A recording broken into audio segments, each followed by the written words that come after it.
एक म्हातारा माणूस दुकानात जातो, त्याला पाचशेची सुट्टी पाहिजे असते, पण दुकानदार देत नाही, म्हणे की माझ्याकडे सुट्टी नाही. तर बेवडा म्हणतो मी तुम्हाला सुट्टी करून देतो. त्यावेळेस बघा काय करतं. भाऊजे म्हातारा माणूस आहे. नाही नाही ठेवून द्या. तुला माणूस आहे का? 500 द्यायचे 5 रुपयाचे घ्यायचे. जा पुढे भेटा तिथे घ्या. भंगार बोलायचा चेक चुकते दे ना. कोणी दुकानदारी केली याला?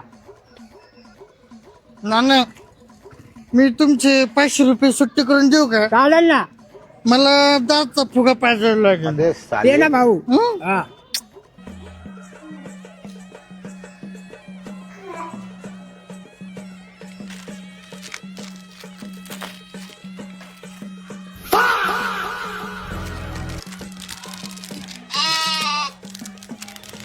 ₹500 याच्यातून कट करून घे. अरे तू त्या सुमनचं नाव राखाल. हा अरे तिच्याकडे 493 उधारी आहे. हा बरं झालं तिने तुला पाठवलं का. 493 आणि ते 5 2 रुपये ते शिल्लक आहे.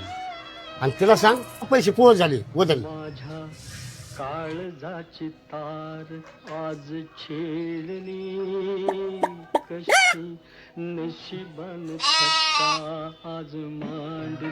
तू चाल गाणी द्या.